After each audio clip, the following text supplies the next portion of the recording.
I was muted. Good morning, Kixie boy. Welcome back to the show. How's it going, amigo? Phenomenal. How you doing? Miss you. Miss you too, buddy. We have a lot to talk about today. We got aliens in Mexico. We've got a new ad from Apple that's making everybody, or like the whole Apple thing is actually kind of funny. I want to get Nick's take on it quickly because Nick is a tech guru. Nick, your boy MKBHD. Hey, ladies and gentlemen in the audience, can you hear us? Can you thumbs up if you hear us, or is there a bug on Twitter right now? Can I get any sort of emoji reaction from people in the audience? No, you can't hear us. All right, well, we will quickly restart the Twitter show. So why don't we do that, Clemente? Let me know when that's cooking. I guess the YouTube people, they're getting a private show right now. It's kind of wild that they're getting a private show. Nick, take off your clothes. Let people see that private show, dude. Give them that quality show that they came for. The level of mustaches on this screen, though, is impressive. Between me and Kix, look at these things. Nick, what are you getting the mustache? I think you'd pull it off. Well, thanks for saying that. If my body was capable of growing a mustache, then maybe I would do that. But I'm not someone that grows facial hair. I didn't actually go through puberty easy, so that's something that a lot of people are not aware of. Clemente, you're muted, by the way, while you're speaking aggressively into the microphone.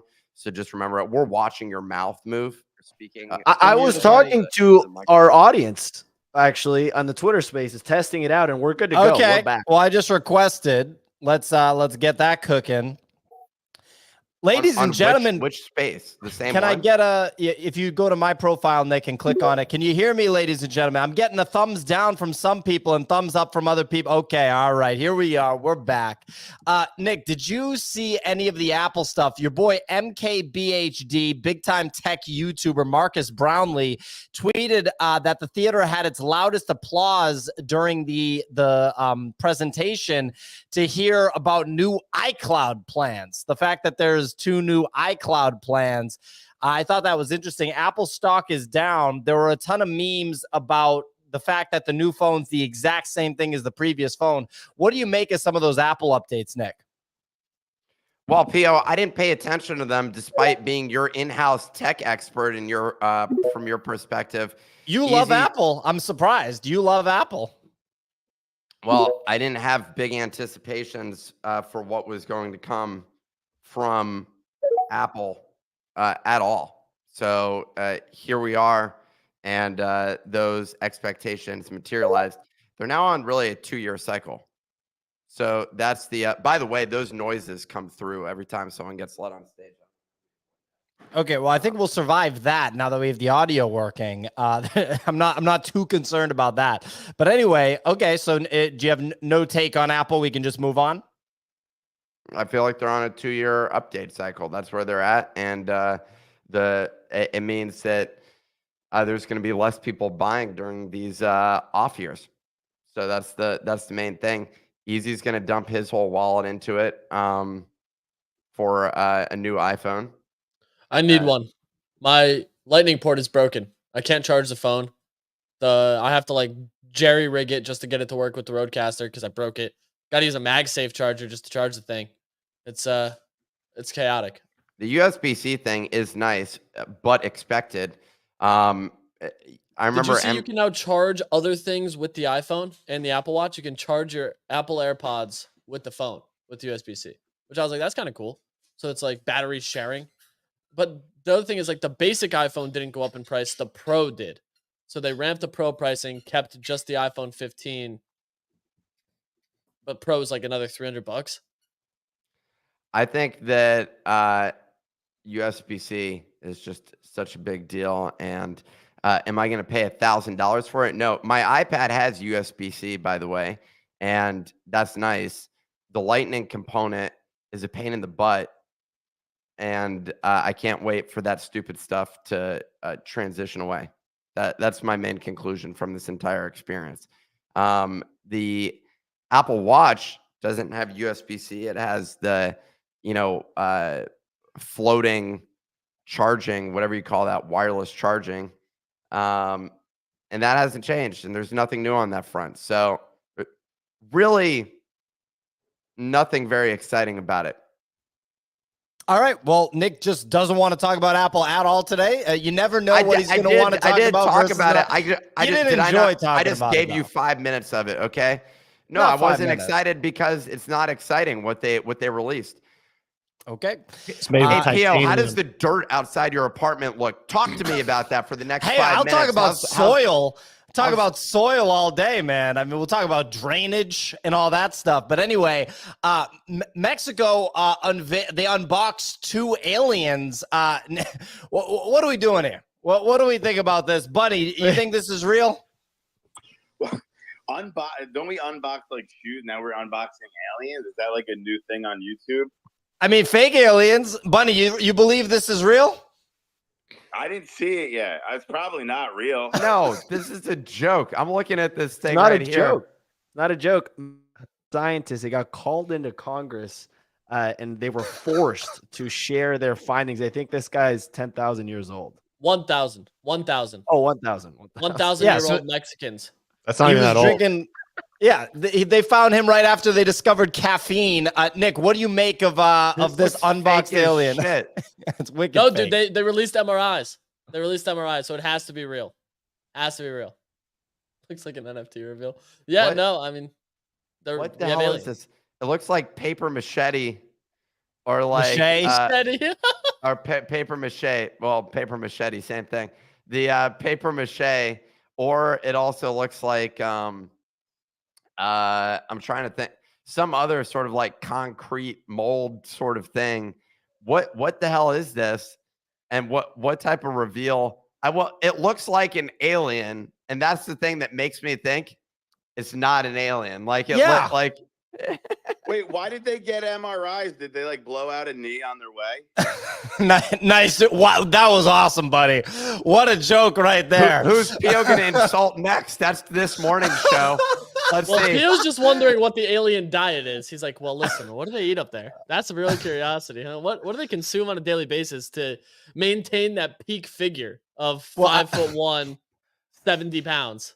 I saw Daniel Got Hits posted a video where a guy points out that a Dunkin' Donuts drink that they're selling right now has 185 grams of sugar in it. That should literally be illegal. But back to the aliens. Well, back to those aliens survived for a while on Jarritos. Don't get me started. I got Jarritos in the fridge, but you only drink those after the workout. Well, Nick, so let me ask you this: if you really put your mind to it, why are they shilling us alien unboxing right now and just trying to plow us with aliens over the past 2 months? What's really going on? What do you mean shilling us? Like they're not asking you to purchase something. Yes, they are. You can actually buy one of its cells for 10,000 United States dollars. You're kidding. No, they're trying to. They're showing us the aliens. Like, ooh, look at the aliens. Look at the aliens. Talk about the aliens. Focus on the aliens. What's really going on here, Nick? This is why. It's very simple to me. I've read Ender's Game, the book. Okay, clearly they are setting us up for a conflict against aliens because the only thing that'll unite the human race underneath one world order is a common enemy. That's how it works, right? United States, we united against the British, right? The next step, how do we get the US and China and Russia to unite? Aliens. It's common sense. This makes so much sense. Well, it looks like the people revealing it were like held hostage and forced to show this thing. And then secondarily, like it wasn't like the president of Mexico came forward and said, and today we're announcing something massive that we have discovered. And this we expect, and he becomes the next sort of global president. You know what I'm saying? Like everyone's looking to be like the top dog as the global leader, and Biden's not really pulling it off right now. And so they're saying I think maybe their ulterior motive is for the U.S. to come up with at least one good fucking presidential candidate, which is it seems like incapable. Like I just think like there's no way to make that happen in the US. It's just not even feasible at this point in time. And so this is what the ulterior motive was of them discovering aliens, was to shift some of that conversation over to the Mexican president, but he didn't come forward. So they did a little bit of a fumble on the communication strategy associated with this, because I can't tell you the name of the Mexican president right now off the top of my head. And that's because he hasn't been relevant for a period of time. Let's see who it is. Andres Manuel Lopez Obrador. Obrador, and so Obrador. I had not. It's like okay, Oprah's door. Obrador. So, okay. I did the best pronunciation of that. How do you guys do that? I can't roll my R's. Obrador. You're an unsophisticated American easy. Me and Nick are multilingual, so it's much easier for us. But yes. Well, it's actually Andres Manuel Lopez Obrador. Oh, like a Texan. Okay. Yeah, so that's how they say it. But the bottom line is he wasn't relevant. I haven't been hearing about him a lot, and that's actually a problem. Them getting aliens involved may give him a little bit of an advantage. They're taking over the timeline. That we haven't seen Mexico on the timeline recently, and they're really bumping up their social media efforts. Yeah. So there you go. Impressions. That's what they're going after. The X check is really going to solidify the financial situation in Mexico by leaking the aliens on Twitter. Did you see that California tourism video that cost $6 million or whatever? That who was the one that posted that? It's your boy. Who did you learn about Bitcoin from, Pia? In California? No, podcaster. Name some podcasters. You had them on the Bitcoin show. That are in California? They don't need to be in California. Anthony Pompliano. Pomp. So Pomp. Let's go. Okay. On the money. Pomp did live in California for a period of time. And then he famously moved down to Miami, resulting in tons of Miami tourism, all lined up for people looking to speak with the one and only Anthony Pompliano. In terms of, he posted something about that California tourism video and it being like $6 or $10 million, something like that. And it's absolutely absurd. Like it's basically all stock footage that they shot for the video, but it's cheesy stock footage. Pull it up. San Francisco recently spent $6 million on this ad campaign that looks like it was made by a high school senior. That wasn't even California. That was San Francisco. Government spending like this is the greatest misallocation of resources of our lifetime. I mean, I agree. I don't know that's you think that's the greatest misallocation of funds that we've ever done in the government is this San Francisco. But it's not great. So I mean, California's situation is really barbecued. It's rough. Go ahead, Nick. Well, someone should remake. I keep having these ideas. We never do any of these videos, but someone should remake like the real California tourism video. And it's like someone running in and just stealing products out of like the store and walking out with it, basically. Someone smashing windows on joyfully, cars. like you with a big happy smile on your face, like taking a hammer to, exactly. Like, a jogger tries to stop you from doing it and you're smiling, you're like, ha ha, and you just point a gun at him. I like that. Welcome to San Francisco. Welcome to modern cities cities in the U.S. Basically, is where. Yeah, where you literally you grab a woman on the way to work and just you're like, yeah. I like it. I think you got the right idea for that. You get on the subway and you get beat up because you look at somebody funny. So I think these are all things that would be really effective.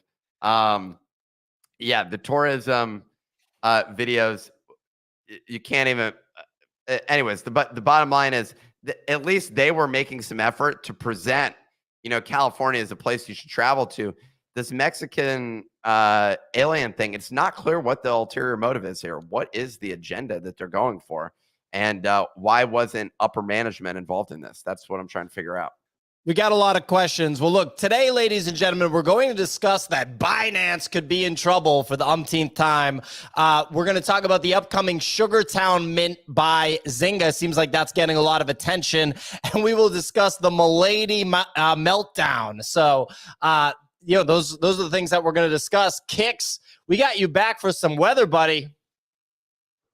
Do you? We You do. ready? Should I hit the button? You should. Hey, I'm nervous. I watched the intro that I messed up last time. Today, it's Wednesday, the 13th of September. Market coming in exactly $10 million in volume. We got Blur at 5.7, OpenSea at 2.6. Guess what's better than both of those combined? FriendTech, 12 million. Looking over to the NFT market leaders, it's another ugly day. MiLady's down 15% to 2.4. D-God's down 8% to 3.6. Moonbird's down 7% to we don't even care. It's so low, 7%. It's just lower. VFriends are the winner of the day, up 30%. Wow, to over 2 ETH. As one person swept 30 of them yesterday, bringing their total up to 44 VFriends. The Nakamigos dip has completely recovered, up 12% to 0.4. With fall coming next week, I'll tell you what, Nakamigos not going to go anywhere. They're still hanging around. Over the past 24 hours, Binance US CEO Brian Schroeder has resigned, and the company's laid off 1/3 of its workforce, fueling the speculation that the exchange is in trouble. That guy looks Company said 16. that this move provides Binance US with more than 7 years of runway. They just, tacked on another 7, no big deal. We're going to talk about the MiLady drama, as the founder was doxxed as a Palantir employee and is being accused of taking millions out of the MiLady treasury. MiLady's, once again, are down to 2.4. The Remelia babies are sub 0.58. It was a big day for Bitcoin adoption, as MetaMask will now support Bitcoin, Cosmos, and Dogecoin with their shape-shift multi-chain snap. And Coinbase CEO Brian Armstrong announcing they will integrate Bitcoin's Lightning Network. That got Pio all excited. Last but not least, Sugartown by Zynga is minting Oros, not Oreos, Oros today at 10 a.m. Eastern. A free mint only available in 5 countries. If you weren't born there, too bad. And it's considered one of the most anticipated mints in the last few months. Back to you in the studio. Fantastic weather report. Great to have you back on the show, Kick. Some updates from the Nifty Daily Digest. The digest is available at thenifty.com. You need to have an account at thenifty.com to participate in the pack drops that we do on that platform. The Daily Digest is also posted to X, also known as Twitter, every morning. It's pinned up top in this show, and it's emailed to anybody that subscribes. Obviously, that's how newsletters work, I should say. ZachXBT reported that North Korea's Lazarus Group hackers were found responsible for yesterday's $54 million CoinEx global hack. So another attack by Lazarus Group from North Korea. I gotta say, the North Koreans are getting pretty savvy with these crypto hacks. I mean, Nick commented on it. This is wild, Nick. What do you think about that? My question is, how do they liquidate it? Is that and maybe in their mind it doesn't matter because they can purchase weapons in Bitcoin. Like maybe there's places that are definitely willing. Use a Russian exchange too. Like there's definitely some alternatives that they can use. I'd also say too, like, did you know the North Korean, that wallet that they continue to track this all to, holds 4 MiLadies? Well, that's fascinating. One other thing I was going to say, fascinating and unsurprising, to be completely honest, because it feels aligned on a vibe basis. One thing I'll say is North Korea beating out Mexico when it comes to the global stage from geopolitical awareness. Many people are familiar with Kim Jong-il. Is it Kim Jong-un? Right now, right? Kim Jong-un. Yeah, right. Where did Il come from? My bad. That was the previous one. Il, not eel. It's eel. He's an eel. Okay, he's electric. And so, yeah, I mean, great haircut. Look, he's got a barber. That's a high top fade if I've seen one. He's got a top-notch train that's able to go to places like China and Russia and nowhere else. But look at his assistant, also great haircut. It's grinding in the back, taking notes of what. Yeah. Oh, that guy is on it. I mean, well, he's one of the elite in North Korea. He's fed 1 meal a day. Actually, it's pretty incredible how much he's able to eat. So, yeah, the situation there. Why do we still have this up on the screen? Are we just like Clemente is like, now let's take for a brief moment to honor our fearless leader himself. Kim Jong-un. Clemente does have allegiance to North Korea. Second story, Magic Eden announces, not allowances. What am I saying here? Magic Eden announces Lucky Buy, which allows users to try and purchase an NFT for a fraction of the Solana cost. And then they either win the NFT or they receive diamonds. So interesting to see some of the new mechanics that are emerging in the NFT space.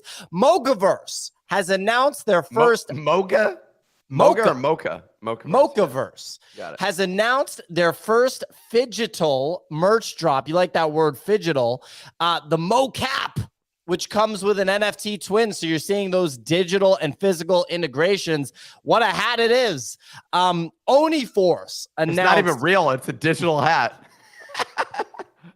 Oniforce announced that season 1 of their point system is sponsored by Animoca and Rec League and features over $200,000 in rewards. So everybody's doing a rewards-based point system. We're watching the natural evolution of the space. Very interesting to see. First story that Clemente has served up for us is MiLady's Freefall.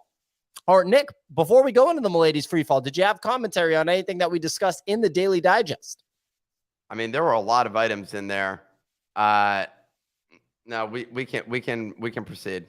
I'll allow that to continue.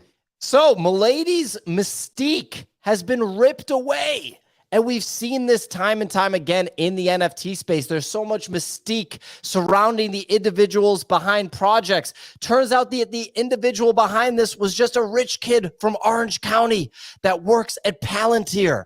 And everyone's like, wait, what? I thought he was an anime character or something. I thought that he was someone that was written about in a book. You mean he's just a guy that has a job in Irvine, California, and comes from a rich Indian American family? Yes, ladies and gentlemen, that's how this works. And you mean he also stole millions of dollars from the MiLady community, whatever that means? Yes, ladies and gentlemen, these are the people that you're giving your money to. So that's kind of what happened. We got a guy that literally got his graduate degree from MIT that's pretty good at research analytics. I'm looking at LinkedIn right now. A guy named Krishna that lives in the OC. He probably literally has been going to Laguna with his family over the summers. Yeah, can I get the lengua taco, please? And like, oh, do you have a longboard that I could borrow? And like, oh, no, I'm going to play video games while you guys actually go and catch some waves. I feel like that's not how Palantir people would be speaking. I've worked at Palantir for like 2.5 years, and like the employee stock purchase plan is actually like pretty good. And look, we're going to bounce back from the all-time high that we saw during COVID. And my mom got an exercise bike from Palantir, and I made like this NFT thing and acted like I was an anime character. Go ahead. We got the point. Peloton and Palantir, slightly different companies. Oh yeah, I forgot. Palantir is the other, but Palantir also went on a crazy run during 2020. But my bad. Go ahead, easy. Take it away. Run us through the mystique of the founder of MiLady's. Literally an Orange County kid from an Indian American family. Just looks like he's awkward. His parents are like, "Why don't you meet a good woman or something like that?" But anyway, go ahead, easy. Let's go. Let's hear about the mystique of this jackass. The issue is they sued because you have MiLady's and Remilio's, which are the two primary collection, sub-collection. Remilio's, one of the devs, supposedly stole $1 million from the collection. The founder of MiLady's, which is Krishna, then came out and was like, yeah, you can't do that. So then filed a lawsuit against him, and that's where all his details got leaked. Of course, there was the issues before with the whole MiLady situation where there was some I don't know the exact verbiage to use here, but some claims of some very bad things, and that's where the first leak of this came from. And then, yeah, you basically sum the rest of it up. Ocean City, Palantir. There's speculation that he works for the feds because Palantir sells data to the federal government. So a lot of people then saying, well, great. Now, I want to just real quick on that. I want to tell everyone he doesn't work for the feds. Don't worry. He doesn't. That's just a stupid crypto Twitter thing. He's literally an Orange County kid that is pretty good at software engineering. He does not work for the feds. That's a stupid narrative. Okay. Well, hold on. It's not that unreasonable to expect that he has communication with the feds, because he works at Palantir. Who is the #1 client of Palantir, Pio? The feds. The feds. But is he talking to them he's about talking to, Remilio-related stuff? Yeah, he's talking to like Bob from the Department of Agriculture. He's not like talking to like Dick Hansen, CIA, director of counterintelligence. I think they're looking into it and they're saying, look, we got these guys, for some legit blackmail material here because they purchased these MiLadies. We know that they're involved in securities fraud. And so what we're going to do is we're going to back them into a corner and get them to turn on all of their compadres in the MiLadies Discord. There's no doubt that that's like one of the top priorities over at the FBI now. Well, I actually read some of the back and forth between the devs / trying to be co-founders and Charlotte Fang, which is I think like the person in charge. Krishna is in charge of the projects. And it was pretty interesting. I mean, it seems just like, a business dispute at the end of the day that's kind of leaking onto Twitter. So there's a lot of drama involved. But my understanding of it is that when they launched Remilio, these people, three individuals thought basically that they were like co-founders and that they should have equity on the table. But the corporation was created and they were never given any equity. There was maybe some kind of indications or like, hey, you're going to get taken care of kind of thing. But then they get to this point in time, and these three people are basically like, they wrote a letter a month ago saying like, hey, we want on paper that we have equity. And I'm guessing that Krishna was like, nah, you're not getting any, or you're not getting as much as you thought. These people thought they were going to be at like a co-founder level, and maybe he was going to give them like a point or two. And so then they, through this dispute, kind of froze some money or moved some money to a wallet that they control or something like that. And then he sued them for breach of fiduciary duty, saying that like, this is my company, I control it. You have no right to be moving around company funds, yada, yada, yada. He seems pretty convinced that he's going to win in the court of law. Well, there you go. And after he wins in the court of law, he's going to order a breakfast burrito with habanero sauce and avocado on the side, as they do in Southern California. Hope he's enjoying the weather out there. A lot of mystique there, just hanging out in Irvine, where if you graffiti anything in Irvine, the cops come and cover it up within like literally 15 minutes. Nick, it looks like you have an opinion about the Irvine-based founder here. No, but the Magic Eden story, I think, is interesting. So the evolution here is just gambling. Is that like what the aim is? But is it gambling, or is it just the loot box model from the video game industry? This one's not a loot box. I don't understand what. It is technically a loot box, though. Oh, is it? Yeah. So like, I've used it. You basically get a spin of like this screen where you win either diamonds, which is their point system, or the NFT, and you dictate what odds you want on it. So it's a level of loot box for sure, where the animation for it, the ability to participate in it feels way more like a loot box than just like a raffle system, for example. There's just a sliding scale that dictates how much soul you're basically putting in for the opportunity to win the prize in the loot box, which you dictate. So it's more of a user involvement on it, but it definitely feels like loot box model. But let's say you bid 60% of the price, you end up winning. Magic Eden has to buy that for they cover the cost. Price. Yeah, at price. Which to me is, I mean, that's straight up. That's not loot box. Like, that's not like I went to go buy something and I ended up with one of the items out of here. I ended up with one of two items: the NFT I wanted, or their made up tokens that they created. Am I wrong about that? Those are the only two outcomes. Yeah, that's what you win. So, like, can you imagine going to the casino? The casino does the exact same thing. You go to the casino. They give you points for playing the slots, and if you lose, that's what you're getting. Now the distinction is, even if you win, you end up getting points. You get points for every pull of the slot machine that you make. But I don't understand what's different about this, and it's just like, how does this help the overall market is something that I'm sort of So wondering one of about. the Charfu had an interesting post about it where he actually shared the floor price of Degen Apes, which is the only collection that has this lucky buy on it. And people are now listing higher because they're seeing a large amount of volume come in of people trying to hit these for a lower price, which obviously percentages end up adding up where like you probably won't hit it for that lower price. But now people are listing over the floor in hopes people try to lucky buy their NFT. So you're actually seeing not that one. That's what's his called, his FriendTech thing. His FriendTech Yeah, chart.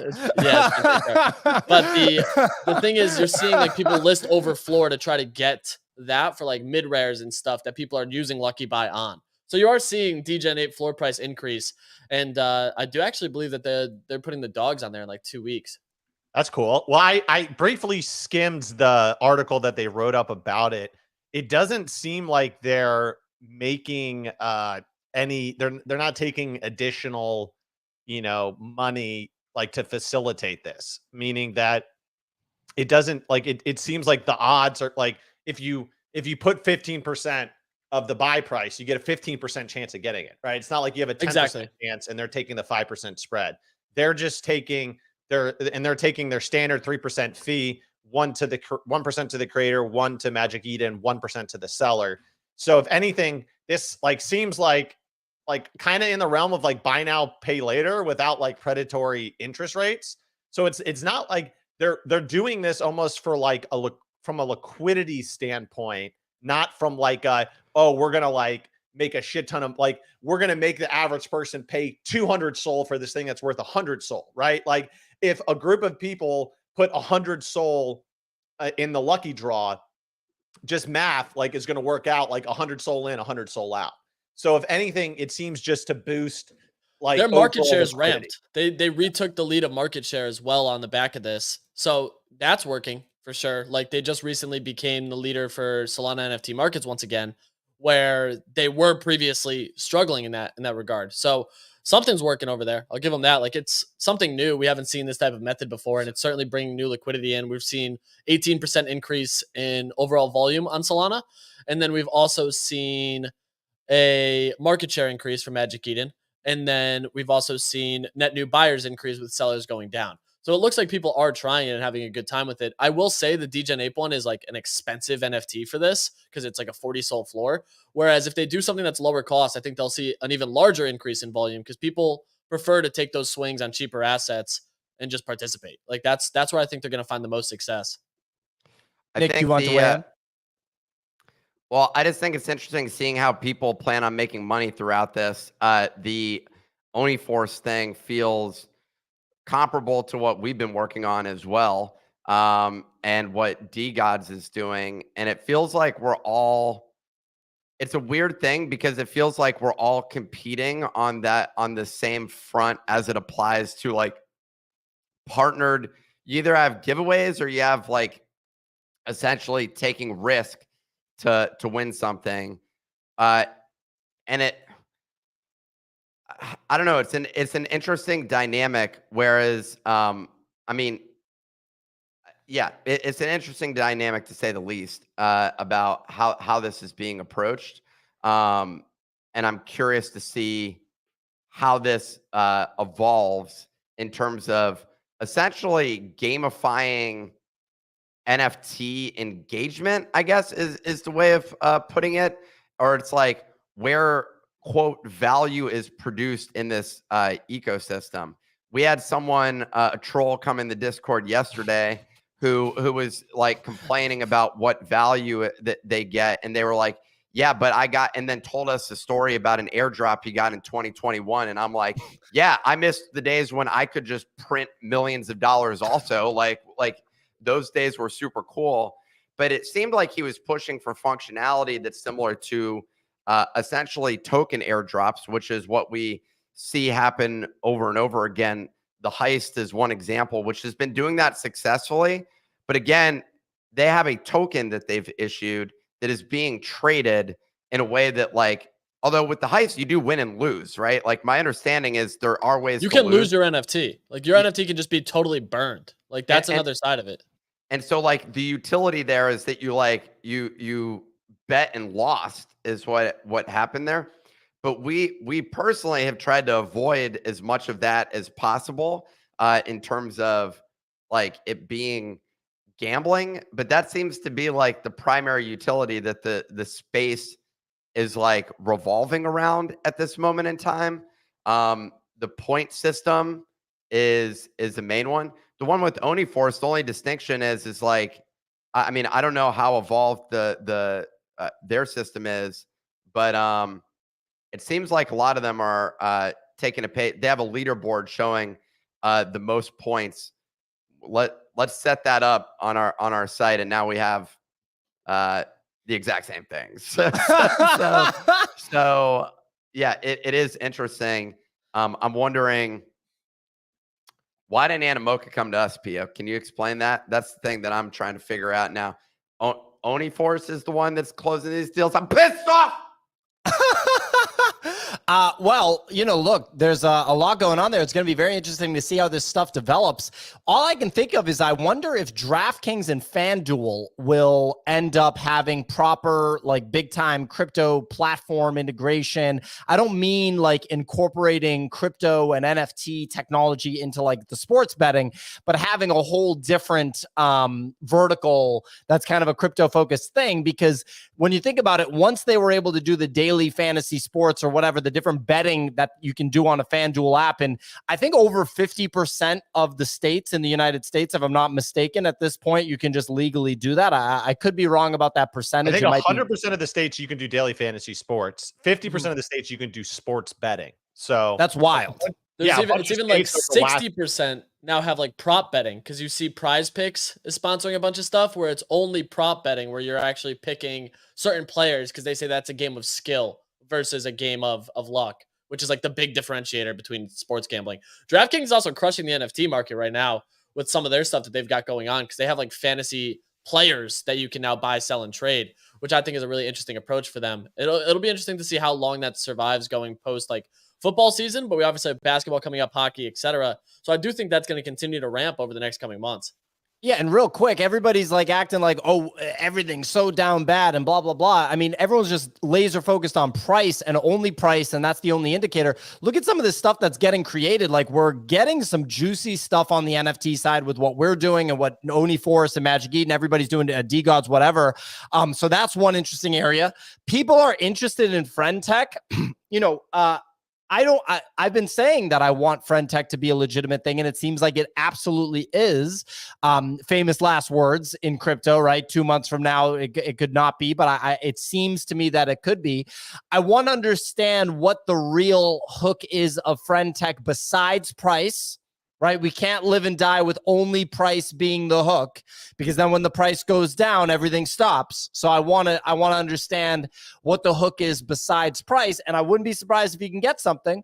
And then you talk about, some of these entities like DraftKings doing stuff in crypto or in NFTs. That's interesting stuff too. This is all being developed right now. Everyone's so focused on price, they're not paying attention to stuff that's actually cooking and getting an understanding of that. So, Kick, something to add? I completely agree with you, Pio. Like, I feel really excited about all the different things. I mean, we're going to talk about Sugartown shortly. That's from Zynga. Zynga sold to Take-Two or someone for $14 billion. Take-Two Interactive. Yeah, for $14 billion or something like that. So that they're now part of like a $50 billion or very high up there gaming studio that's now actively pushing in to Web3. But to your point about like FriendTech, I do think at first I totally faded FriendTech like a grumpy old man. I was like, oh, this is dumb. Faded it meaning you didn't go and take money onto FriendTech and start buying stuff, right? Well, that's what you mean by faded it? For the first week, I was just like, I don't get this. It doesn't make sense, right? Which is usually in crypto when you should probably fight that feeling and go the other direction. But then like after 2 weeks of it being live, I created an account and I put like 0.10 ETH in. And then people started trading my keys. And so I got some commission off of that. And so I just kept putting that back into other keys. So now with only like 0.10 in, I have like 1.2 ETH. I mean, people that actually put money in and actually bought a lot of keys are up in a big way. But just thinking about the fundamental value of it, is there fundamental value in someone being able to get essentially kind of like exclusive access to communicate with you and ask you questions? Yes, right? Because we've seen like all sorts of different kind of iterations. Like Cameo is like that in a sense, right? Where people Patreon. yeah, Patreon, exactly. People monetizing like connections to them, right? Or communication with them. So from a fundamental point, it makes a lot of sense. And I also think that they did a really interesting thing with their model, right? Where like the creator or the key, root holder is rewarded basically by them doing a good job of communicating with people, because then people want to buy their keys and then they get a commission, etc. Now, can it definitely stall out in a sense, or right now it's in a positive flywheel? Can it go into a negative flywheel, meaning like, okay, less people trade keys, so there's less key commission, so then there's less incentive for people to be super active in providing a lot of value? Yes, but I mean, that's anything in life. Something can have positive flywheel and also have a negative flywheel. But from a fundamental standpoint, I think it does have some like interesting legs. And I think that the mechanic that they developed is something that we'll probably see more of in the future. Yeah, I mean, look, so I actually would like to get Nick's take on this, and then we'll talk about Zynga after. So, Nick, I know you stepped away for a quick moment. This is a discussion of FriendTech. I heard it. My thing is that the subscription model of, say, a platform like Patreon feels to me that it's actually better for both sides, in the sense that, let's say you have a Patreon membership, it's $150 a month, right? That's like a lot of money, right? And so the creator is getting $150 a month recurring, and they can get that to X number of people, realistically more people than they can sell the FriendTech keys to. Also, the FriendTech keys, you only get a percentage. It's almost like a royalty based on your sales. And as your audience expands on FriendTech, the price goes up. So you're going to start pricing people out. Yeah. I find it hard to understand the whole thing is bullshit, dude. I actually... before you say the whole thing is bullshit. Well, you're going to let me finish the thought? Go ahead. Because I think the main concern that I have is partially what you're saying, but also there's a large number of people that are buying it to speculate on, like, could you imagine buying, being like, yo, I subscribed to Salesforce the other day and I did it because I think their price is going to go up. Like, that's like versus like buying their stock. Yeah. And when you're putting the price of the good as also an indicator of demand for that good, well, then it inherently makes, like, you have two things that are completely misaligned. And so you, like, one thing is saying, hey, how many people are willing to pay for this thing?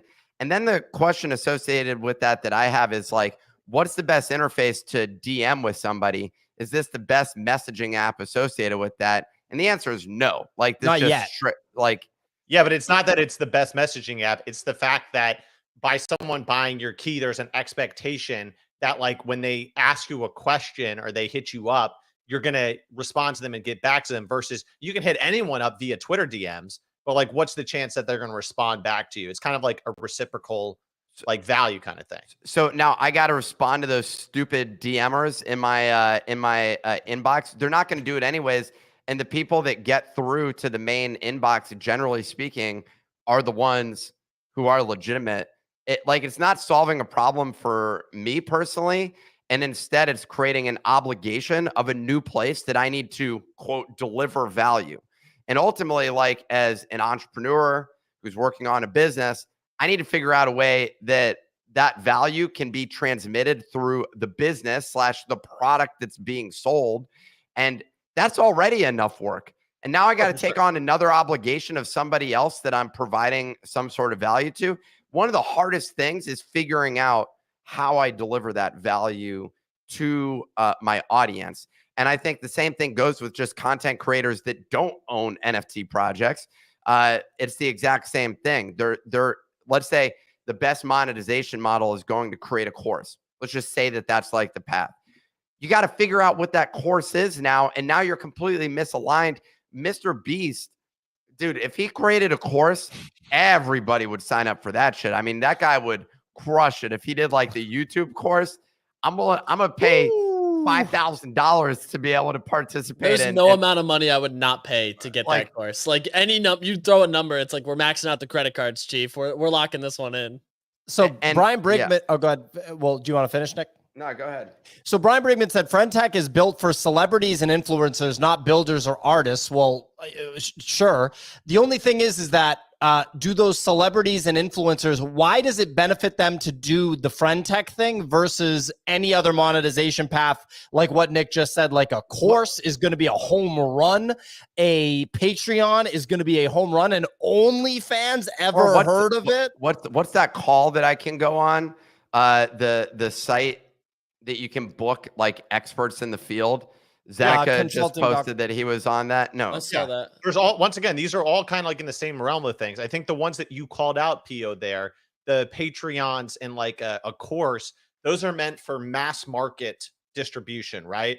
FriendTech's inherent model is not meant for mass market distribution. If you get above 200 holders, the price of a key is above 2, 3, 4, 5 ETH. So the bonding curve is intentionally done so that the audience is not getting big unless there's an absolute ton of value. And there's no expectation. Like, Nick, if you created a FriendTech account, right, there's no agreement that like, hey, you have to respond to every DM or you're breaking your agreement, right? It's totally up to you. Now, what you see on there is the market prices your activeness, right? So people that haven't logged into the app in 4 days, people just start selling their keys off. Bunny did a 2x just by logging in yesterday. Yeah, exactly. It's a new obligation. That's what I'm saying. You're proving the point where, like, look, right now, if you get 10 Bodagos, then you can schedule a call with us. And it's not like we put a limit on that. Most people are not like literally smashing meetings to like sync with us on the regular, but we hop on calls with them, learn about those individuals, and that's something that like they're looking for. But exactly. I also think, so intro.co is the one. The problem is you get a bunch of like, who's the persona of the person that's buying these different things? It's not someone like speculating on price. Exactly. And it has nothing to do with the actual value that you're producing. And so like, if you're like trying to go and build a business, which like a sustainable model where you have cash flow, one person buys one key once and doesn't buy it again, yet keeps DMing me, and I'm supposed to keep showing up for that person, but I'm not getting paid for it. That's called free work, is essentially what that is, and it makes no sense. And straight up, I mean, the model isn't like perfect. You're right. So like in a perfect world, if Nick created a FriendTech account and you had 50 holders and all of the 50 holders love to be in there and never bought and sold, then you wouldn't have a lot of activity, right? And you wouldn't have a lot of commission. And that's what I was talking about, where you could get in a negative flywheel thing versus you setting just hey, $100 a month or $500 a month, and you can be in my Telegram group, which is just a guaranteed, like, that is what I'm getting paid for my value. So you're 100% right. But also one of the things, like I created and I didn't do much with it because the app was super, super buggy, right? One of the things I'm trying to work on is always evaluating things by the present instead of the future of where they can go. Meaning that like the model may not be perfect right now. The chat may be buggy or whatever, but if you've seen what they've shipped to improve the app in the past month, it actually has been quite impressive. So one of the things that I'm just trying to continually get better at is not just looking at the present day, but like, where could it be a year from now? You know, just like if you evaluated Amazon on, oh, this is just a website that sells books versus its, you know, future potential value. And yes, people are farming the airdrop, and yes, people are having fun because price is going up, but also, is there potentially fundamental value? Is this potentially an innovative thing in social tech? I do think there's an innovative aspect of it. I will agree. And the thing that they were able to drive is network effects. And ultimately, every social network needs network effects, and they've done a great job with it. That said, it's not like network effects to where there's 3 million people on this platform. Instead, it's the crypto NFT market, like day trading amongst themselves. That's the entirety of the thing. So it didn't drive... the people with the biggest following saying, buy my shares so I can make money. No, Nick, there was an OnlyFans meta, and then they all quit. Yeah, they all quit because they realized there was a bunch of crypto bros that just wanted price to go up and didn't even give a shit about the DMs with the nudes. They just wanted price to go up. They were like, why are you sending me nudes? Make price go up. Did you see the viral exit message? The viral exit message was the best one I ever saw. One of the people posted it on Twitter. It was one of the OnlyFans people who was like, "You're all just a bunch of broke circle jerking crypto bros who want the price to go up. It's pathetic. On top of this, the OnlyFans industry is dead. All the sponsors are broke. All the models are broke, and all this is making me do is do more work for no money." I was like, "Damn." Well, Okay, she marked the local bottom there. it wasn't local. It was literally Pico bottom. Pico local bottom. Everything 2 to 3x after that. I mean, it is impressive. Punk. You know, I hate people with numbers, but I love NFT statistics. That's what I'll call him. He posted that their total value locked is at 25 million in a month, and it took Blur like 4 months to get to that same level. Definitely, I think if FriendTech keeps scaling, we are going to see negative pressure on NFTs because it is a high overlap of the traders doing it. But yeah, I mean, I think it's interesting. One of the other really interesting things is that when you get commission for your own keys or you get money from selling the keys, right? It's like not going to your MetaMask wallet, right? It's sitting in your custodial wallet on FriendTech. It's like if you win in DraftKings, right? You win a tournament, you put in $5, you win $100. You're not like, okay, let me withdraw the $100. You're like, now I got $100. Let me go get into some other tournaments. So that liquidity flywheel is also interesting. As a builder in this space, looking at this team of 5 that launched this app and created some really strong network effects and flywheels, I think there's a lot of interesting takeaways. There's a lot of learnings from that, and there's no doubt there's inspiration from it. I remember texting Easy about some of the product functionality and or maybe even PO, we chatted. I don't remember when this first came out. I was like, there's a lot of interesting things associated with this, but the price on individuals is a unique one. We saw it before with what was it? BitClout. BitClout, and then that totally imploded. And it was speculating on the price of individuals. And the problem is, again, the entire network is built around speculation. NFTs are the exact same thing. Crypto, has actually evolved some because now there's other people that are buying into it. But like for the longest period of time, this whole space is like pretty much purely people speculating amongst each other and theorizing about the value that can be produced within the system. But my problem with that is basically it does not mean that they have a great product because it's complicated as hell to get to sign up for. I ran into so many issues when someone gave me an invite. I still have it like on my phone. I just didn't finish the sign up process. That person's DMing me saying, "Are you going to set this up? Are you going to set this up?" Because they just want price to go up. That's the reason that they're like, well, they also want the points because if you use their code, they get airdrop points. So there you go. Did you get stuck at the add to home screen? Was that a little tough for you? Okay, no, I got that part working. It was tough for me.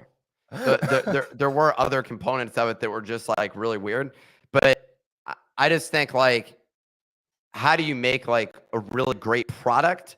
And that's the thing that when you're focused on this, the core functionality of this is monetary incentive, and it's purely speculative where like, and there's incentivizing behavior for you to sign in even as like as the activity. We have some of that functionality with our like points system, whatever you want with Bones. And there is more activity that'll be incentivized as a result of that. So I do think that like rewarding people in some way makes sense. But like, I don't know, like if someone wants to get in touch, they can get in touch and they could literally just like pay for a call with me. And I'm down to do that. And I don't need to go through FriendTech. And it doesn't open up, it doesn't expand my market of people that I want to talk to. And now I got to go and suddenly like produce value to convince these people why it's worth like speaking with me. And I can do that anywhere else. And ultimately, that's what creating content and creating audience is about, which is why I do think there are some interesting things there from that standpoint. But Twitter has... I'm a little sad because I thought you were going to buy me a key, give me $25 commission to hear me just every day say prime price looks good in my private chat. All I say. Well, look, there's without question super interesting stuff with FriendTech. there's no doubt about it that the reason it's captured the attention of the NFT space is purely because of price. People are saying that Nick is quote unquote fading FriendTech. I don't really know what that means. Are they saying that Nick is not putting a bunch of money on a FriendTech and buying random ass shares of random ass people on FriendTech? What's their token? They don't have one yet. They have not announced the airdrop. You're getting airdrop points that could potentially lead to something at somewhere, some shape in the future, likely Q1, as you wouldn't want to do that at the end of a year with tax season implications. Look at that. Kicks his thought through it. Look, I actually really want to hear what Bunny thinks about this. I feel like Bunny is the perfect person to ask. Bunny, what is your perspective on FriendTech? I'd say both long-term and short-term. I would love to hear your take on this. Long term, who the hell knows, right? But short term, I think where it's been innovative is it's given us new ways to speculate. Nick is like, it's the most boomer take I've ever fucking heard from Nick. He's acting like people are trading stocks and bonds here. Like, we're speculating on shitcoins with the most idiotic names, right? And well, no, you are. Well, real quick though, you doing? But just complaining about everything. But Bunny, I have to. Oh wait, my key's great buy right now. Buddy, shut up with the your key. My key's a great buy. Buddy, I didn't know you were on there. I'm gonna have to check you out, buddy. Of course he's on there, and he should be on there. Bunny should be on there 1,000%. But real quick, Bunny, I do have to ask. You didn't say anything different than what I was talking about with just the speculation on price. You're saying it's innovative that basically they just released a new set of prices into the market. Is there there's got to be something else happening. I don't believe that that's the only thing that's happening. I feel like there's more innovation over there. People have found, like, people are giving alpha, right? And like, dude, one of the best new investment theses I've seen, I think Cirrus tweeted it yesterday. He sent like he tweeted out a message, and there was speculation that an influencer recently broke up with his long-term girlfriend. So they're saying he's going to be active in the chat, right? And that's bullish for price action. You want to hear it? You want to hear it? What? So I follow Bryson on Twitter, and I noticed that Bryson was on vacation. And so I looked at his Twitter, his FriendTech, and he hadn't responded in like 5 days. I'm like, okay, he's on vacation. He hasn't checked his FriendTech. And then I saw him like I knew he was coming back from vacation. So I bought his FriendTech key because I'm like, he's going to hop in FriendTech and say something. And the thing is, when you say something in FriendTech, then you pop up on like the trending new posts. And then everyone, if you're like well known, the people want to get in. So, I mean, yeah, there's some plays. The more active you are, the more visibility you have on the app. Like, I texted Menace, the mutant, today, and I was like, dude, if you could pop in and just like throw a GM in there, it's been like 5 days. I feel like I have to sign up for this thing just to see the what happens. I bet you when you sign up, dude, you're gonna get like 0.10 ETH and commissions off of people buying your shares. And then you can go look around. You can be like, okay, who am I going to buy? Am I going to buy Bunny? Or maybe Clemente comes in right after. You get a couple Clemente shares. You pump and dump Clemente. And then you're like, I'm going to roll those profits into PO. And then I don't want anybody buying me. And I also don't think anybody would buy me, by the way. What's Bunny's floor? Somebody made a fake NFT stats FriendTech today. It absolutely mooned for a little bit. This guy made over like 2 ETH in the revenue. In like, I think it was like 20 minutes or something like that. So there used to be a bunch of these back with when social mobile local was like a thing in the tech space, which was like when Foursquare came out and a number of other apps were around, GoWalla and some of these other things. There were these games where you could actually go and play kind of real world Monopoly. You would go and check in at a place and you could like buy that property. But if you didn't own it, you paid rent to the people that when you checked in there. So like you were paying rent to check in, but you had to check in on a regular basis in order to have the chance to actually buy it. So there was like a whole dynamic associated with it. I thought it was brilliant. And from that standpoint, this does sound interesting. From that standpoint, the thing that's crazy is I need to put in real money into this in order to because if you just need to signed start up with 0.01 ETH to initiate the account. That's the only amount of money you need to start with. But how do I that's where I'm confused. So am I going to put am I using the MetaMask on my phone is going to how am I going to deposit that? Yeah, MetaMask. Go ahead, Kicks. Right? No, you go ahead, easy. So it's MetaMask, which has Base that works. So, and right there, you can actually deposit it. It's the same address, everything, like whole nine. And they make it really easy to send to a Base contract. You can use Orbiter Finance, which is the bridge I use, that's totally fine to use to bridge funds in and out. And on top of that, like I think even Coinbase has base support now officially. The only issue is Coinbase withdrawals take 7 days. So like a lot of people are shying away from the actual Coinbase bridge just because of the time it takes for that. But like it doesn't take long. Like you can get funds in and off in under 5 minutes, which is great. And you can start with 0.01, right? Easy on some stuff. Yeah. Oh, 100%. Like that's the thing. And Nick, I think your shares would pump out the gate just because of how much you're complaining about it. People are going to come in, buy the shares, and what they're going to say is, you're an idiot. Stop fading this, and then sell your shares. So you'll catch the rev split on both sides of it. I'm gonna just post that this thing's dumb every day, and then respond to other people when they DM me to say this is stupid. I'm not giving you. The best effort is just to join it and be like, don't buy the keys. Take a look at Bodoggos and draw the action that way, because that's usually my go-to message. But then people are probably going to. Well, I feel like people are going to buy the keys then, because they're like, when people are on a platform, they act like nothing exists outside that platform. So I feel like if someone's spending a lot of time on FriendTech, they're going to be like, what are you talking about? You're trying to get me to leave FriendTech. I'm on FriendTech and I'm doing all my stuff on FriendTech. Bunny, what's the floor price of Bunny shares on FriendTech? We're like right under 0.07. It's like 0.06-ish. How many trades? I'm Easy. not sure how many trades there's been. What are you at? 0.1. What are you at, Kicks? 0.08. Interesting. I was ahead of Easy forever. He had some whale come in. Have no idea how this happened. The guy didn't even follow me on Twitter. He bought 15 of them. Sent me from 0.06 to 0.15. Yeah, guy just absolutely blindly aped. Let me take a look here. Yeah, I'm 0.1 right now. 0.1. How many trades? I don't know how many total trades, but I had 25 holders. The one thing everyone complains. An example, I've been on for 2 weeks and I've gotten a half an ETH in trading fees. And so then I just used all of that to buy other FriendTech keys, and they've all gone up a decent amount. Here's the counterintuitive thing. There's people with less Twitter followers with higher prices than people with more Twitter followers, because it's not just, buy people with a lot of Twitter followers. There is some correlation there, but it's more correlated to how active people are actually on FriendTech.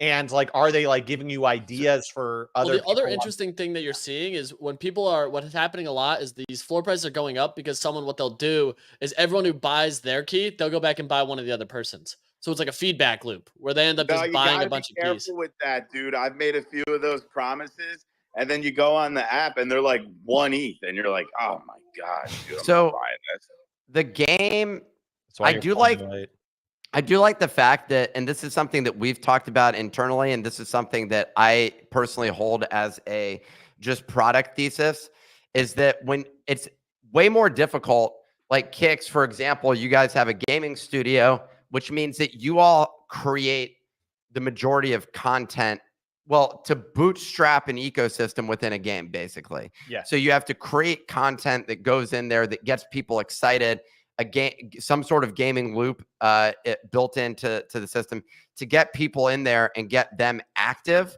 But ideally, then they carry the game, because instead you have user generated content / interactions, which end up fueling engagement on that platform. And I like social networks essentially attempt to mostly mimic user behavior. And so if you look at like Twitter or something like that, it's not really about the features that exist there. The fundamental feature is you can tweet, people can see that tweet, and you're trying to get like likes on that. That's the game. Like you want to get followers, you want to get likes, you want to get comments, retweets, whatever. And so like the points apply to something where the game is, how do I get distribution? The game on FriendTech is, how do I make price go up? Now where I think, which is interesting, but the most interesting is, how do I deliver, how do I turn this into something where I actually want to go spend my time is the biggest question that I think people need to answer, because the most sustainable games are those where people want to continue to spend time within that game, where they're socializing with each other, they're hanging out. And ultimately, if you can get people communicating, building a community within your platform, well, you ultimately win in some way. And I think that's what makes one of these products actually successful. Right now, the market that obviously is most interested in a speculative price on individuals are people who are speculators. But I do think it is interesting that like this could be the social network for degens. Like that's essentially what you end up with is, hey, this is the social network for degens. I can go follow those people. I can go network with them. There is something that's interesting from that standpoint, and it does provide real value if you can get someone to like respond to your messages. But you need things like push notifications. You need things like They have push notifications. They do. Yeah, and they're pretty like witty with it. They make it so that it's not an actual app. So it's like a web app, but then that's why they make you add to the home screen. So like it feels like an app, but it's actually a web app. It's pretty interesting in that regard to like get around the whole, you know, Apple and the 30% fee and all of that. But yeah, at the end of the day, like there's no expectations. Like, yeah, I mean, like, I'm sure some people create expectations with like what they're going to do in there. Like my whole thing is like, if people ask me questions at like when I have some free time, I'm going to try to reply to them. And if I have a good idea for something crypto NFT related, I'll probably post it there. That's it. Well, we're going to have to, I mean, just have fun with it. Speculate on a new price. Nick?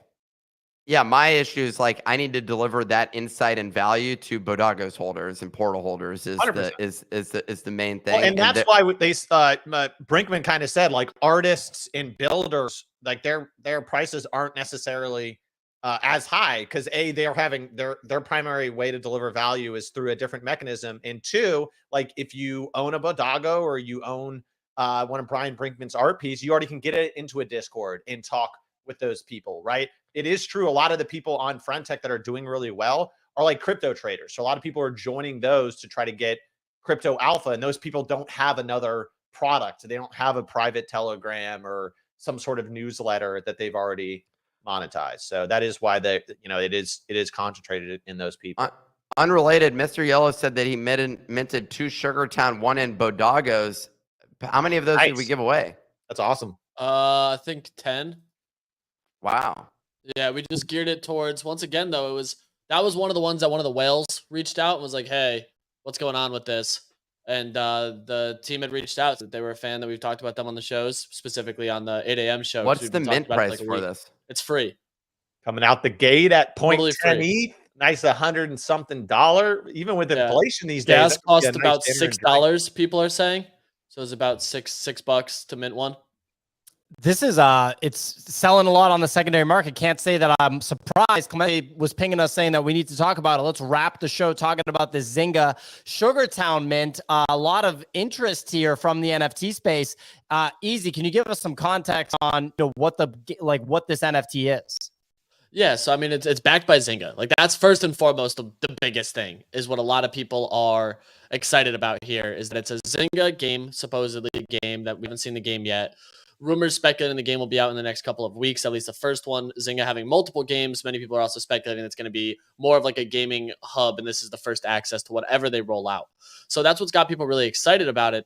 Of course, we haven't seen major success from these like traditional Web2 businesses, but Zynga took a different approach, and they hired a lot of people that were, quote, Web3 native. Like we've seen Camel, one of the well-known former Sappy Seal individuals, who is leading their product team, I believe, over there, which is a great sign. Like they lean more into the Web3 native side of this, which I'm a fan of. They've had some awesome graphics, animations, teasers that have shown a level of quality that's really good here. So I'm very excited about that. And personally, like I just want to see the game because like I loved Farmville, like it was a big fan of that.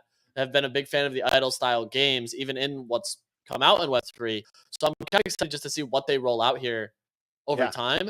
And there was a speculation on Zynga potentially trying to raise a ton of capital with this mint. That was a lot of people's big pushback was they're going to drop this for a 0.2 mint price. It's not going to sell out. They're going to struggle. And then they announced on Twitter like 2 weeks ago that it was a totally free mint. And everyone's like, maybe this time it's different. Yeah, I mean, it's kind of like and we've seen this a lot in the NFT gaming space. It's like a premium reward or like access kind of thing, right? It's gonna like as you said, if Sugartown is the platform for Zynga Web3 gaming, by owning one of these NFTs, you're maybe getting early access or you're getting boosted rewards in the games or something like that. But they're like not selling you like a pass to play the game, which is definitely like interesting and cool. It's like a premium access thing. Yeah, I think they've done a really good job with it. I'm noodling over here about there's two separate categories we have here. We have FriendTech, which is a game, a social game, and then we have Zynga here, who is creating a product designed particularly for or specifically for gamers. And the thing that I'm sort of wondering about is which of those ends up having more value inside of this space? Like, is it ones where you have social dynamics that you're playing, where you're trying to like, let's even look at what OniForce just released. And I was half joking about, let's just go drop the leaderboard. I'm going to post a leaderboard today. Like, there's no doubt that that's going to happen. But the game with OniForce, how do you win on the leaderboard? Well, the game there is literally buy more OniForce. That's the only thing you can do in order to do it. But there's no advantage that you have over time. The next thing you can do in our ecosystem is unlock some free NFT that someone places a bid. Like yesterday, I paid 25,000 bones, which was you bought it. Which was 1/3. Another person's paid 16K for that same one. So we've so far seen 41,000 bones. Was that traded. My bones that No. They accept? Because I have a pending offer on there. If I end up paying twice for it, so someone actually accepted the 16K one. I'm down bad, man. So so like that game dynamic though, that's like, how do I move up points? That's way more in the gaming like side of things. How do I get more points? That's like the goal that I'm aiming for. Versus on FriendTech, it's how do I like deliver value on this platform, which is a way more interesting loop in my mind. But fundamentally, this is a trading game. Like that's what we have on our platform. It's like in trading, there is a winner and a loser in this. But that said, anyone that ends up minting, buying the pack, using the bones that they had, they end up making money because not only did they get a free NFT that someone was willing to pay more bones, offset their cost, that person ended up like elevating the total amount of bones. And theoretically, they have more capital to go make purchases within the ecosystem. That is the beginning of like a game loop that exists there. And that's kind of what we're working on, is like, how do you get people that want to trade and you ultimately get rewarded from that? You haven't seen the stuff that we're releasing as a result of accumulating those bones, but it's now on us. The obligation is, how do those deliver value? I wonder from your standpoint, Kix, when you see these different games, do you feel that like, and you're really focused on on-chain gaming, does the outcome need to be that I end up earning some sort of virtual currency? Is that the hook for all of these? Yeah, I mean, it's a great question. I mean, I don't think that it has to be that way, but I do think that a big thing for just adoption in general, not just in the insulated crypto community, is having these like positive flywheels, right? Like that get you that growth, right? Essentially, instead of FriendTech spent $0 on advertising, right, or like marketing, right? This is their marketing vehicle, this positive flywheel. And I think that's very strong and is the most successful model we've seen over a long period of time in crypto. Like Steppen, right? Like Steppen had a invite code flywheel, lock liquidity into the app, buy trade kind of thing as well. So I do think that positive like flywheels are like very strong when you do them right, especially when you hook something on that. Now the real thing is like, what are you hooking on? Are you hooking on something that like has true value, or are you like hooking on something that's going to be hot air? And I think that's the biggest problem that crypto is trying to solve right now is hooking something onto these positive flywheels that actually delivers real value instead of just adding to the speculation. And then when you get to the end of the road, it's just speculation, right? Like the true like pinnacle of what we're trying to do with these kinds of growth mechanisms, right, would be having that positive flywheel, and then it lands on something that is like actually continuing the value proposition instead of that, you know, you don't want the airdrop to be like the start of the negative flywheel, right? I feel like that's what happens in a lot of crypto kind of growth things like that, right? Is the airdrop is the pinnacle, and then it's down the mountain. Sugartown is on fire, up 50% since we pulled it up on the screen. Nice. There's a ton of activity going on there. I wonder, like someone in the comments on YouTube said that it gives you access to the platform, of which I have no idea what that platform is, but it is interesting. My question is, how effective will Sugartown, like Zynga, be at getting people to out the gate pay $250 for something, for like how they figure out that game dynamic that makes it compelling? That said, Zynga's entire business model has been in-app purchases. So you're trying to get the people who are willing to pay that. $250 though for like feels like a lot in my mind. I don't know. You have to take what people that are trying to, you know, potentially dump on you with you got to take them with like a grain of salt, right? Because is it the only way to access the platform, or is it like you are getting early access to the platform, right? And then it's eventually going to open up to everybody, right? Because you have to because how would they let more people on the platform? Like, obviously, if there's more demand than supply, then they have to mint more free mints, then the price would go down.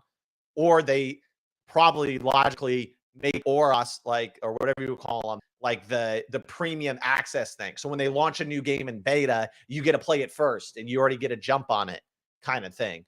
Versus like you only can play all of these awesome games we can make. I mean, like only 10,000 or however many they minted, possibly people can play it. So I would take the people that are, you know, saying that with a grain of salt. But like in short term, if that's the only way to get in the short term, then it could be very valuable, especially since they're saying that like the games you can get rewards, right? And what are rewards? That's a whole, you know, yeah, they are. They could be really nice. There's an asterisk associated with it. A lot of the ways that many of these businesses think about it, and we're way over time here, but a lot of the way that they end up thinking about it is essentially, as brand, I can get an early adopter group that's going to come and utilize our game and kind of seed activity on the platform. I like that. I mean, look, we're doing something similar from that standpoint. Is like, hey, our community is active on it. How do you end up rewarding people that are on that platform? How do they end up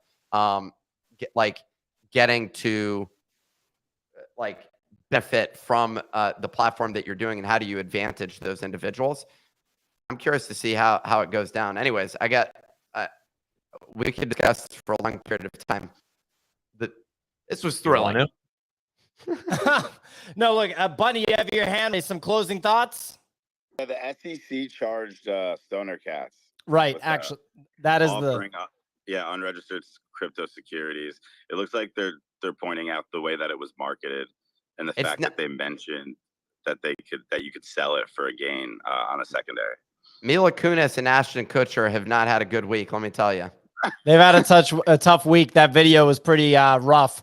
Let's just read this real quick. According to the SEC order, Stoner Cats offered and sold to investors more than 10,000 NFTs for approximately $800 each. I do remember What's the penalty?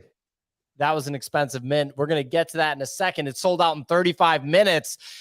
The marketing campaign is called into question because it highlighted specific benefits of owning them, including the option for owners to resell their NFTs on the secondary market. As part of the marketing campaign, they emphasized their expertise as Hollywood producers, their knowledge of crypto projects, and the well-known actors involved in the web series, leading investors to expect profits because a successful web series could cause the resale value of the Stoner Cats NFTs in the secondary market to rise. I like this quote down here. Regardless of whether your offering involves beavers, chinchillas, or animal-based NFTs, under the federal securities laws, it's the economic reality of the offering, not the labels you put on it or the underlying objects, that guides the determination of what's an investment contract and therefore a security. Look at this. Go ahead. This is the problem with like the quote utility. I mean, that's what I tweeted yesterday is that like people go and buy this, hop in the Discord, say, what's the utility for this thing? AKA make price go up. You Now. individuals running the business, which is the biggest, which is essentially saying this is a security. I'm expecting you to operate this business and you to make price go up. There's nothing more clear cut, in my opinion, of what that ends up looking like. What was the fine that they got charged with? Is it $1 million? Yet. I don't Without SC2 agreed to a cease and desist order and to pay a civil penalty of $1 million. Okay, so they got a slap on the wrist. Yeah, this is like when JP Morgan got fined for manipulating the price of gold, and they got fined $2 billion, but they made $6 billion off of manipulating the price of gold. So it's like, it's just the cost of doing they made business, way man. over $1 million on this mint. Like they made $8 million according to this document. So they made $8 million. They had to give $1 million back, and now they'll pop a bottle of champagne and say, "Hey, we made $7 million." And the investigation was by 1, 2, 3, 4 people with assistance from 5, 6, 7, 8, 9, 10, 11, 12 people involved on this, supervised by a 13th person and a 14th person and a 15th person. So 15 people involved in this to get back $1 million. That's your government hard at work. To get $1 million from Ashton Kutcher. A team of 15 people allocated to that. Talk about being inefficient. I mean, this is ridiculous, dude. Well, look, this was a fun show. Great to have Kicks on today again. Ladies and gentlemen, if it's your first time listening, we run this show Monday through Friday, 9 a.m. Eastern time. Also available on YouTube if you want a visual experience with the show. Also available on Apple and Spotify podcasts if you want to share the show with folks outside of the Twitter bubble, the bubble on X. Anyway, the show happens Monday through Friday, 9 a.m. Eastern time. As I mentioned, we will be back tomorrow. We appreciate everybody listening. Great having you guys with us here on the show today. We